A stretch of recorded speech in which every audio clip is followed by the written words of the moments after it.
আসসালামু আলাইকুম। খুবই গুরুত্বপূর্ণ আরেকটা টপিক নিয়ে আসছি, যেটা তোমার সিকিউতে আসার মতো আগামী দিন পেয়ে যেতে পারো। আগামীকাল যকৃৎ, যেটা তোমার দেহের সব থেকে বড় গ্রন্থি, তোমার যকৃৎ। সেই যকৃতের দুইটা ভূমিকা আছে, একটা হচ্ছে সঞ্চয়ী আর একটা হচ্ছে বিপাকীয় ভূমিকা। হ্যাঁ, তাহলে ফার্স্টে তুমি সঞ্চয়ী ভূমিকা যদি আসে, এই সঞ্চয়ী ভূমিকার মধ্যে 6টা পয়েন্ট মনে রাখতে হবে, 6টা কথা। কোন 6টা কথা? তোমার যে খাদ্যের উপাদান 6টা, তার সাথে মিল আছে, মিলাই পড়তে পারো। কিরকম সেটা? খাদ্যের উপাদানে একটা ছিল কি? শর্করা। মনে রাখবে, শর্করা মানে গ্লুকোজ, তাই কি গ্লুকোজ থেকে গ্লাইকোজেন। হ্যাঁ, খাদ্যের উপাদানে ছিল পানি। পানি মানে হচ্ছে কি, রক্তের মধ্যে তো পানিই থাকে বেশি, তাই আমরা মনে রাখবো রক্ত সঞ্চয়। হ্যাঁ, আবার খাদ্যের উপাদানে ভিটামিন ছিল, এখানেও ভিটামিন সঞ্চয় হবে যকৃতে। খাদ্যের উপাদানে কি ছিল তোমার? ওখানে আরো দুইটা ছিল, স্নেহ এবং অ্যামিনো অ্যাসিড। হ্যাঁ, তাহলে এটাও তো খাদ্যের উপাদানে আমিষ। আর সরি, আরেকটা কি আছে? ফ্যাটি অ্যাসিড, গ্লিসারল, এগুলো তো ছিল। আরেকটা কি আছে? মিনারেল। খাদ্যের উপাদানে মিনারেলও ছিল। তাহলে এই যে দেখো, তুমি এটা একটু সিস্টেমিক্যালি মনে রাখবা। প্রথমে মনে রাখবা যকৃতের মধ্যে কি সঞ্চয় হয়, ফার্স্টে লিখবা গ্লাইকোজেন। এই যে গ্লাইকোজেন সঞ্চয় হয়, এটা খুব ভালো করে তুমি জানো। তুমি যে খাও, তুমি যে শর্করা জাতীয় খাবার খাও, ভাত বা রুটি খাও বা আলু খাও, এটা কি হয়? পরিপাক হয়। পরিপাকে কি হয়? শর্করা থেকে গ্লুকোজ হয়। এই যে গ্লুকোজ, তুমি তো মেপে খাচ্ছ না। হ্যাঁ, তাহলে অতিরিক্ত যে গ্লুকোজটা, সেটা কি তোমার দেহ থেকে বের করে দেবে? না, সেটা কি করবে? জমা রাখবে, কারণ পরবর্তীতে তোমার কাজে লাগবে। তাহলে কি জমা রাখবে? কিভাবে? এই যকৃৎ সেটারে জমা রাখবে কি রূপে? গ্লাইকোজেন রূপে। তাহলে এই যে গ্লুকোজটাকে যে গ্লাইকোজেন করলো, প্রক্রিয়ার নাম কি? গ্লাইকোজেনেসিস। তাহলে গ্লুকোজ থেকে গ্লাইকোজেন করছে গ্লাইকোজেনেসিস প্রক্রিয়ায়, এবং একজনের সাহায্য নিচ্ছে, সে হরমোনের নাম কি? ইনসুলিন। তোমরা মনে রাখবা, ডায়াবেটিস রোগীদের ইনসুলিন দেওয়া হয় না? কেন দেওয়া হয়? গ্লুকোজ কমানোর জন্য। তোমার কেন দেওয়া লাগছে না? কারণ তোমার ইনসুলিন ক্ষরণ হচ্ছে। কই থেকে হচ্ছে? অগ্নাশয়ের আইলেটস অফ ল্যাঙ্গারহ্যান্সের বিটা কোষ থেকে, নট আলফা।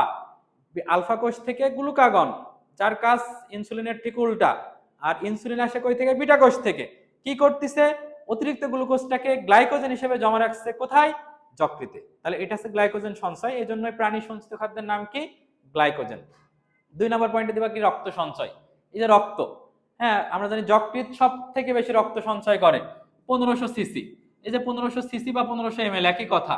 এবং আমি সবসময় বারবার করে পড়াই, 1500 দিয়ে 5টা কথা মনে রাখবা। হ্যাঁ, সেটা হচ্ছে মুতু, একটা হচ্ছে কি থুতু, যকৃতু, মস্তিষ্ক, আর কি? শুক্রাণু। তাহলে এই যে দেখো, আমরা পড়ছি যে মুতু, থুতু, যকৃতু, মস্তিষ্ক, শুক্রাণু। এবং ছেলেদের বলছি, সবগুলো ভুলে গেলেও লাস্টটা ভুলবা না, শুক্রাণু তোমার মনে রাখতেই হবে। এবং এই যে মুতু, তুমি কিডনি অধ্যায়ে পড়ছো যে তোমার মূত্র প্রতিদিন ত্যাগ করে 1500 ml। থুতু 3 অধ্যায়ে পড়ছো, লালা রস 1200 থেকে 1500 ml। যকৃৎ এখন পড়ছো, রক্ত সঞ্চয় করে 1500 সিসি, সব থেকে বেশি। তারপরেও কিন্তু যকৃৎকে রক্তের রিজার্ভার বলা হয় না, বলা হয় কাকে? প্লীহাকে। সে কতটুকু করে? মাত্র 300 ml। তাও সে রক্তের রিজার্ভার। যকৃৎ করে 1500। মস্তিষ্কের আয়তন কিন্তু তোমার 1500। শুক্রাণু মোট কিন্তু 1500 না, প্রতি সেকেন্ডে তৈরি হয় 1500। এবং একই সাথে মনে রাখবা, মোট থাকে 100 থেকে 300 মিলিয়ন। এর বাদে আরো একটা 1500 আছে, যারা একটু বেশি মনে রাখতে চাও, যে রেসিডুয়াল ভলিউম, ফুসফুসের অধ্যায়ে পড়ছো যে রেসিডুয়াল ভলিউম আছে 1500 ml। আর ওই যে টাইডাল ভলিউম পড়ছো 500 ml। আর ভাইটাল ক্যাপাসিটি পড়ছো 4500 ml। যারা দৌড়বিদ, অ্যাথলেটদের 6000 ml। তাহলে এই কথাগুলো একসাথে মনে রাখতে পারো, যে কোনো একটা এমসিকিউতে চলে আসতে পারে। ছিলাম কোথায়? যকৃতের সঞ্চয় ভূমিকায়। 2টা গেল পয়েন্ট। এরপর ভিটামিন। হ্যাঁ, ভিটামিন যে সঞ্চয় করে, তুমি সবাই জানো ভিটামিন 2 রকম ভাগে ভাগ করছে, একটা পানিতে দ্রবণীয় আর একটা পানিতে অদ্রবণীয় বা চর্বিতে দ্রবণীয়। হ্যাঁ, তা পানিতে দ্রবণীয় কারা? মনে রাখবা বি আর সি। তুমি এইভাবে মনে রাখবা, বিতে বলদ, সিতে পানিতে চুবাইছো, তাহলে বলদরে পানিতে চুবাবা। তাহলে বি আর সি কি? পানিতে দ্রবণীয়। আর বাকি যে থাকে এডিক, এডিই কে, তারা হচ্ছে কি? চর্বিতে দ্রবণীয় অথবা পানিতে অদ্রবণীয়। তাহলে 3টা পয়েন্ট গেল। আরেকটা পয়েন্ট আছে তোমার বইয়ের মধ্যে, যেটা হচ্ছে পিত্ত রস সঞ্চয়। এটা কিন্তু যকৃতের সঞ্চয়ের মধ্যে এই কথা লিখবা না, বা এমসিকিউতে আসলে দাগাবা না। কারণ তুমি যদি ভিতরেরটা পড়ো, তখন ক্লিয়ার হয়ে যাবা যে পিত্তরস, আমরা মনে করি কি যকৃৎ সঞ্চয় করছে, হেডিং এ এমনই বোঝাচ্ছে, কিন্তু যকৃৎ পিত্তরসকে উৎপন্ন করে। সে সঞ্চয় থাকে কোথায়? পিত্তথলিতে। এটা কিন্তু ভুল করা যাবে না। যকৃতের সঞ্চয় ভূমিকার মধ্যে এই পয়েন্টটা আছে, কিন্তু এই পয়েন্ট কিন্তু তোমার যকৃৎ কিন্তু পিত্তরসকে সঞ্চয় করছে না, সে তৈরি করে দিচ্ছে, জমা থাকছে পিত্তথলিতে, যদিও পিত্তথলিটা যকৃতের মধ্যেই থাকে, ঠিক আছে, কিন্তু যকৃৎ পিত্তরস সঞ্চয় করে না, তৈরি করে। এবং এই পিত্তরস প্রতিদিন কতটুকু হয়? 400 থেকে 800 ml। লালারস 1200 থেকে 1500 ml। আর একটু আগে বললাম গ্যাস্ট্রিক জুস, এটা আছে 2000 ml বা 2 লিটার। আমরা বলছি খাদ্যের উপাদানে চর্বি, অ্যামিনো অ্যাসিড ছিল, তাহলে তোমার এটাও সঞ্চয় করছে যকৃৎ। হ্যাঁ, যখন তুমি গ্লুকোজ শর্করা খাচ্ছ, সেটা গ্লুকোজ হচ্ছে শক্তি দেয়, অতিরিক্ত হয়ে গেলে গ্লাইকোজেন হয়। তার থেকে যখন বেশি হয়ে যায় সেটা কি হয়, চর্বি অ্যামিনো অ্যাসিড হিসেবে দেহের মধ্যে জমা থাকে। খনিজ সঞ্চয় মানে কি, খনিজ মানে লৌহ পটাশিয়াম এগুলা, এবং আমরা জানি আমাদের হিমোগ্লোবিন যেটা তার মধ্যে লৌহ থাকে, আয়রন থাকে, এবং এটা যকৃতের কাফ্ফার কোষে ভাঙে হিম আর গ্লোবিন পাওয়া যায়। হিমের মধ্যে কি থাকে, আয়রন যেটা থাকে ফেরিটিন হিসেবে জমা থাকে। তাহলে এটুকু কথা, এটাই যকৃতের সঞ্চয় ভূমিকা। শেষ। গঘতে আসতে পারে আরেকটা কোশ্চেন, যকৃতের বিপাকীয় ভূমিকা। একই জিনিস প্রথমে লিখবা, সাথে এক্সট্রা আরো কিছু লিখবা। বিপাকীয় ভূমিকায় ফার্স্টে লিখবা ওই যে গ্লাইকোজেন সঞ্চয়। হ্যাঁ, তাহলে ফার্স্টে গ্লাইকোজেন সঞ্চয় আমরা ফার্স্টে শিখছি। যকৃতের আমরা পড়ছি যে শিরাটা নিয়ে আসে, পড়ছিলাম পৌষ্টিক যে অঙ্গগুলা থেকে। হ্যাঁ, মানে তোমার পাকস্থলী, ক্ষুদ্রান্ত, বৃহদান্ত, পিলিয়া সব জায়গা থেকে রক্ত যকৃতে ঢোকে। কিভাবে ঢোকে? হেপাটিক পোর্টাল শিরা দিয়ে নিয়ে যায়। এবং এর মধ্যে আমরা সেজন্যই জানি যে একমাত্র চিনি বহনকারী রক্তবাহিকার নামই হেপাটিক পোর্টাল শিরা। এবং সে নিয়ে যে কি করছে, যকৃতের মধ্যে শর্করাটাকে মানে গ্লুকোজটাকে গ্লাইকোজেন হিসেবে জমা করছে ইনসুলিনের সাহায্যে, যেটা আসে আমরা পড়ছি অগ্ন্যাশয়ের আইলেটস অফ ল্যাঙ্গারহ্যান্সের বিটা কোষ থেকে ইনসুলিন আসতেছে। এরপরে তুমি পড়বা কি, একটা সেটে গেল কি গ্লুকোজ থেকে গ্লাইকোজেন, সেটা মনে রাখবা গ্লাইকোজেনেসিস। তাহলে যখন গ্লুকোজ থেকে গ্লাইকোজেন তখন গ্লাইকোজেনেসিস। আর যদি উল্টা হয়, গ্লুকোজ থেকে যদি গ্লাইকোজেন হয় সেটা হচ্ছে গ্লাইকোজেনেসিস। আর গ্লাইকোজেন থেকে যদি গ্লুকোজ হয় তাহলে এটা হচ্ছে গ্লাইকোজেনেসিস। গ্লাইকোজেনেসিস প্রক্রিয়ায় সাহায্য করে কে? ইনসুলিন। আর যদি গ্লাইকোজেন ভেঙে গ্লুকোজ হয়, গ্লাইকোজেন ভেঙে গ্লুকোজ, সেটা হচ্ছে গ্লাইকোজেনোলাইসিস। গ্লাইকোজেনোলাইসিস, লাইসিস মানে ভাই ভাঙা, তাই মনে রাখবা গ্লাইকোজেনোলাইসিস। যখন গ্লুকোজ মানে তোমার দুপুরে খাইছো, গ্লুকোজ খাইছো মানে শর্করা খাইছো, গ্লুকোজ হয়ে গ্লাইকোজেন হয়েছে, তুমি রাতে খাচ্ছ না, তাও শক্তি পাচ্ছ কিভাবে? এই যে গ্লাইকোজেনোলাইসিস প্রক্রিয়ায় এই গ্লাইকোজেন ভেঙে তোমাকে গ্লুকোজ করে দিচ্ছে। কে করছে? এবার কাজ করছে গ্লুকাগন। এই গ্লুকাগন যেটা আসে আলফা কোষ থেকে, অগ্ন্যাশয়ের আইলেটস অফ ল্যাঙ্গারহ্যান্সের আলফা কোষ থেকে। এবং এই গ্লুকাগনের সাথে আরো একজন কাজ করে, তার নাম হচ্ছে এপিনেফ্রিন বা অ্যাড্রেনালিন। তুমি এটা পড়ছো যে অ্যাড্রেনাল গ্রন্থি থেকে যে আসে, হ্যাঁ, এপিনেফ্রিন বা অ্যাড্রেনালিন এও কাজ করছে। ঠিক আছে, তাহলে গ্লুকাগন সাথে এপিনেফ্রিন। আর এটা বাদে আরেকটা প্রক্রিয়ার নাম আছে, সেটা হচ্ছে গ্লুকোনিওজেনেসিস। হ্যাঁ, গ্লুকোনিওজেনেসিস। গ্লুকোনিওজেনেসিস কি? যেটা হচ্ছে অশর্করা থেকে, হ্যাঁ, প্রোটিন বা লিপিড থেকে যখন গ্লুকোজ সংশ্লেষ করবে তখন গ্লুকোনিওজেনেসিস।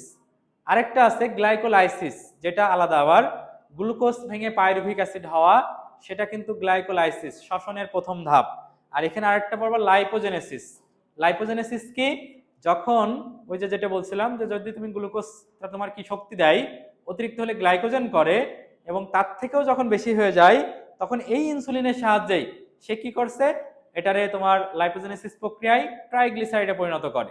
এবং এই যে ট্রাইগ্লিসারাইড টিজি, এটা কিন্তু আমাদের একটা কোলেস্টেরল। হ্যাঁ, এটা হৃদরোগ এবং স্ট্রোকের একটা অন্যতম ঝুঁকি সৃষ্টিকারী। এবং এই ট্রাইগ্লিসারাইডের নরমাল মাত্রা 150-এর কম থাকা ভালো।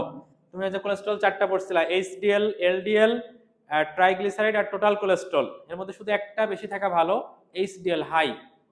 হাই থাকা ভালো, 40-এর বেশি। এলডিএল 100-এর কম থাকা ভালো, লো 100-এর কম। হ্যাঁ, আমরা বলছি ট্রাইগ্লিসারাইড 150-এর কম, আর টোটাল কোলেস্ট্রল 200-এর কম থাকা উচিত।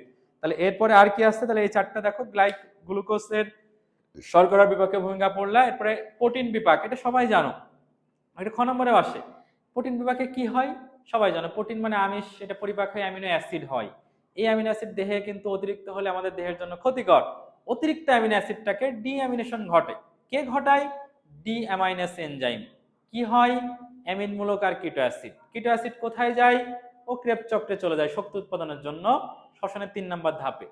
আর থাকে হচ্ছে অ্যামিন মূলক, সে হাইড্রোজেন আয়নের সাথে যুক্ত হয়ে অ্যামোনিয়া করে। এই অ্যামোনিয়াটা আরো বিষাক্ত, মানুষের মৃত্যু পর্যন্ত ঘটায় দিতে পারে। এই অ্যামোনিয়াটা কার্বন ডাই অক্সাইডের সাথে যুক্ত হয়ে অর্নিথিন চক্রের মাধ্যমে ইউরিয়া তৈরি করে, যে ইউরিয়াটা আমাদের মূত্রের সাথে বের হয়ে যায়। এবং আমরা কিডনি অধ্যায় পড়ছি ইউরিয়া, মনে রাখবা 2 ইউরিয়া। তোমার মূত্রের সাথে ইউরিয়া কয় পার্সেন্ট বের হয়? 2%। হ্যাঁ, তাহলে এটা গেল হচ্ছে তোমার গেল। আর একটা আছে লিপিড। লিপিড মানে আমি বলেছি কি, লিপিড ভাঙে লাইপেজ, কি উৎপন্ন হয়? ফ্যাটি অ্যাসিড আর গ্লিসারল। লোহিত রক্তকণিকা এই যকৃতের মধ্যে ভাঙে, যকৃতে কিন্তু আরবিসি তৈরি হয়। আরবিসি তুমি রক্ত অধ্যায় পড়বা, ভ্রূণ অবস্থায় 4টা জায়গা থেকে তৈরি হয়। তার একটা আছে যকৃৎ, আর কি প্লীহা আছে, আর থাইমাস আছে, কুসুমথলি আছে। এই 4টা জায়গা থেকে তৈরি হয়, তাহলে যকৃতে তৈরি হয়। বা যকৃতের মধ্যে ভাঙেও, যকৃতের যে ম্যাক্রোফেজ যেটাকে কাফ্ফার কোষ বলা হয় সেখানে ভাঙবে। হ্যাঁ, তাহলে এই যে এই হিমোগ্লোবিন যে ভাঙে, আমরা পড়ছি আরবিসি কয়দিন বাঁচে, সবাই জানো আরবিসির আয়ুষ্কাল 120 দিন বা 4 মাস। তাহলে এই যকৃতের ম্যাক্রোফেজ যেটাকে আমরা কাফফার কোষ বলি, তার মধ্যে হিমোগ্লোবিন ভেঙে হিম আর গ্লোবিন তৈরি হয়। এই যে হিমটা সবাই জানো রঞ্জক, গ্লোবিনটা প্রোটিন, এবং হিম আর গ্লোবিনের অনুপাত 1:25। এই হিমের মধ্যে আয়রন থাকে, যেটা 5 অধ্যায়ে পড়ছো 33.33%। এবং যখন ভাঙে আয়রনটা সরে গেলে সেটা লাল থাকে না, প্রথমে সবুজ হয়, এই সবুজ রঞ্জককে বলা হচ্ছে বিলিভার্ডিন, তারপরে সেটা লাল হয়, এই লাল রঞ্জককে বলা হচ্ছে প্রথমে সবুজ তারপর হলুদ হয়ে যায়, যেটাকে বিলিরুবিন বলা হয়। হ্যাঁ, এবং এগুলা কিন্তু আরবিসির মধ্যেও পড়ছে। আরবিসির কাজের মধ্যে পিত্ত উৎপাদন, যকৃতে পিত্ত উৎপাদন হয়, এটা ঠিক আছে। আর সেটা পিত্ত রস উৎপাদন হওয়ার পরে সেটা পিত্তথলিতে জমা করে, যে নালী নিয়ে যায় তার নাম সিস্টিক নালী, এবং এই পিত্তথলি থেকে আবার পিত্তনালী হয়ে তারপরে সেটা আবার যায় হচ্ছে অভিন্ন পিত্তনালী, সেখান থেকে তোমার অগ্ন্যাশয়ের উইসেং নালীর সাথে মিলে অ্যাম্পুল অফ ভ্যাটার গঠন করে, যেটা ক্ষুদ্রান্তের ডিউডেনামে যে উন্মুক্ত হয়। হরমোন সংশ্লেষ করে কোন হরমোন? অ্যানজিওটেনসিনোজেন। অ্যানজিওটেনসিনোজেনকে আবার সক্রিয় অ্যানজিওটেনসিন বানায়, কে বানায়? রেনিন। রেনিন যে এনজাইমটা, যেটা বৃক্ক থেকে আসে। হ্যাঁ, কিছু হরমোনও ভাঙে, প্রায় সব হরমোনই এখানে কম বেশি ধ্বংস হয়, তবে টেস্টোস্টেরন, অ্যালডোস্টেরন এগুলা তোমার বেশি দ্রুত ধ্বংস হয়। টক্সিন বা বিষকে অপসারণ করে দেয় যকৃৎ।